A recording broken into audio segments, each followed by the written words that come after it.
Hi,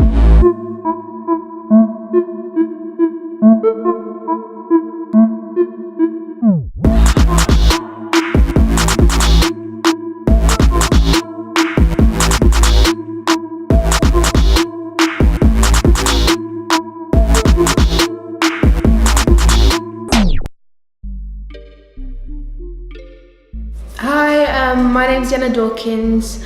I am 19, a biotechnology student, and I'm also a powerlifter. I started lifting when I was 15. It was a way for me to control my circumstances and everything that was going on around me. Then it became quite toxic. I stopped eating and I'd train for hours, and I'd feel like I had control over my body, but it wasn't healthy. And then I think a year into training, I kind of changed my mentality. I knew I had this strength about me. I knew I was capable of doing much more in the strength sports, and I kind of elevated to powerlifting. And then I think when I was around 16 or 17, one of my friends that I was training with introduced me to this coach, Stigma, which to this day is like my hero. He taught me how to see powerlifting as a way to like life. What you put in on the platform, you can put in on everyday things in everyday life, and when you want to achieve goals, you can use that same mentality as on the platform as to gain that grade or maybe that job that you want, which it really did help me.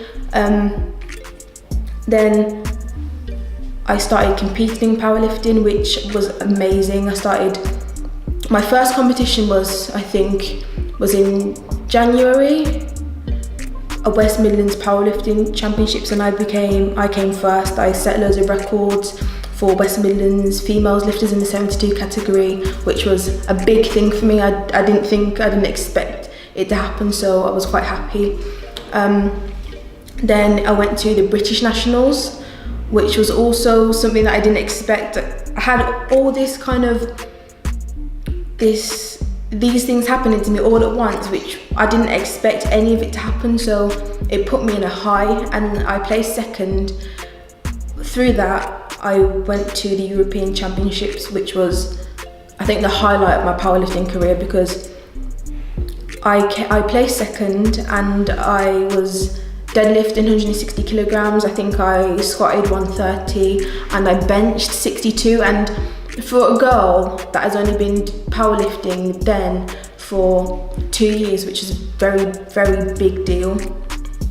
But then I realized that I put so much into powerlifting and being on the platform that I almost lost myself. I almost lost the person that I was trying to be through lifting, because I used powerlifting as a way to first control my circumstances, but I also realized it was more than that. It was something that I could actually use to apply into my life.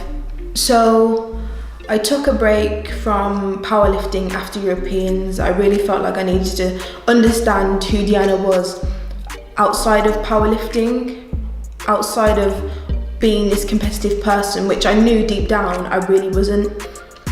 So I was like, okay, let me try and get back to powerlifting, back to competing, because I did miss it. So I got a new coach, Luke Rogers, which was amazing. He made my numbers shoot through the roof. I think I was squatting 160, benching 80 kilograms, and like deadlifting like 175, 180, which was incredible, because from someone that barely done any lifting from a year to getting this raw strength back had me on a high. And then once I competed at the university championships, and I placed fourth, which was something that I just wanted to, there was an itch I wanted to scratch. It was just something that I needed to do. And then taking a step back from that, it was like I wasn't really doing this for me. I knew I had the strength, I knew I had the talent to be a good powerlifter, but the competitive nature of powerlifting, of the build up, like people on Instagram would like make snide comments, or just like people watching you to see what you're doing, and almost having to protect yourself from other competitors and coaches and other teams. it was getting too much, and if I saw myself at that level, I knew that I wouldn't be happy for very long. But coming from that, powerlifting has really, really helped me as a person. I'm able to have this kind of deep focus within me. Anything that I put my mind to, I know if I just work at it, just keep on like putting those little weights on, gradually adding, gradually getting to that point, that end goal, whether it's that new PB squat or just something that I really want to achieve, I know I'm capable of doing it, and that's from powerlifting.